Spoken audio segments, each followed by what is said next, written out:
एक समय की बात है, एक राज्य में प्रतापी राजा राज करता था।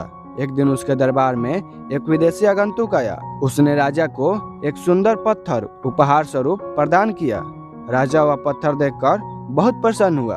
उसने उस पत्थर से भगवान विष्णु की प्रतिमा का निर्माण कर उसे राज्य के मंदिर में स्थापित करने का निर्णय लिया और प्रतिमा निर्माण का कार्य राज्य के महामंत्री को सौंप दिया गया। महामंत्री गांव के सर्वश्रेष्ठ मूर्तिकार के पास गया और उसे वो पत्थर देते हुए बोला, महाराज मंदिर में भगवान विष्णु की प्रतिमा स्थापित करना चाहते हैं। इस पत्थर से भगवान विष्णु की प्रतिमा तैयार कर राजमहल पहुंचा देना। इसके लिए तुम्हें 50 स्वर्ण मुद्राएं दी जाएगी। 50 स्वर्ण मुद्राएं सुनकर मूर्तिकार बहुत खुश हो गया और महामंत्री के जाने के उपरांत प्रतिमा निर्माण का कार्य करने के उद्देश्य से अपने औजार निकाल लिए। अपने औजारों में से उनमें से एक हथौड़ा निकाला और पत्थर तोड़ने के लिए उस पर हथौड़े से वार करने लगा, किंतु पत्थर जस का तस रहा। मूर्तिकार ने हथौड़े के कई बार पत्थर पर किए, किंतु पत्थर नहीं टूटा।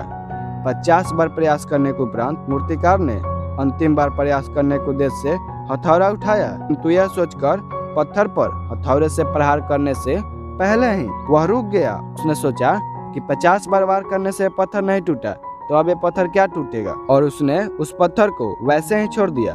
वह पत्थर लेकर वापस महामंत्री के पास गया। उससे यह कहकर वापस कर दिया कि इस पत्थर को तोड़ना नामुमकिन है, इसलिए इससे भगवान विष्णु की प्रतिमा नहीं बन सकती है। महामंत्री को राजा का आदेश था और हर स्थिति में उसे पूर्ण करना था, इसलिए उसने भगवान विष्णु की प्रतिमा निर्मित करने का कार्य गांव के एक साधारण मूर्तिकार को सौंप दिया। पत्थर लेकर मूर्तिकार ने महामंत्री के सामने ही उस हथौड़े पर जैसे ही प्रहार किया, वह पत्थर एक ही बार में टूट गया।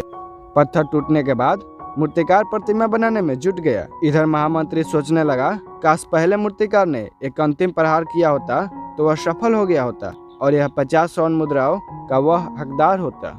इससे सीख लेने वाली बात यह है कि हम भी अपने जीवन में ऐसी परिस्थितियों से दो चार होते रहते हैं। कई बार किसी कार्य को करने के पूर्व ही समस्या आने से उसका हम निकाल नहीं कर पाते हैं और हमारा आत्मविश्वास डगमगा जाता है और बिना हम कुछ किए ही हार मान लेते हैं। इसलिए बिना किए हार मत मानिए और एक अंतिम प्रयास जरूर कीजिए।